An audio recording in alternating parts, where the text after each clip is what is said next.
ভাই আমাকে বাঁচান, কেউ কি আছেন? সাহায্য করুন, অ্যাম্বুলেন্স আটকে গেছে। আর কতটা খাবি তুই, পাগল ছেলে? তোর পেটটা পুরো মোটা হয়ে গেছে খেয়ে খেয়ে। দিদা, আমার শক্তি। হাল্ক ভাই, রাস্তায় একটা বিশাল অ্যান্ডা, অ্যাম্বুলেন্স আটকে গেছে। রোগী মারা যাচ্ছে, না গেলে বাঁচবে না। চলুন, আমি এখানে থাকা পর্যন্ত কেউ মরবে না।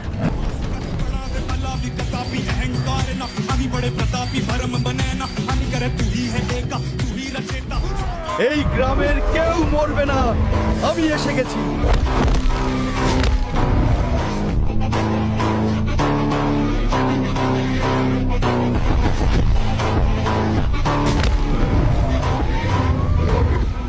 আপনি যান।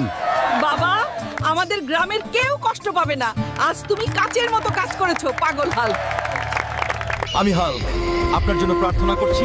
এই ভিডিওটি লাইক করুন, এই চ্যানেলটি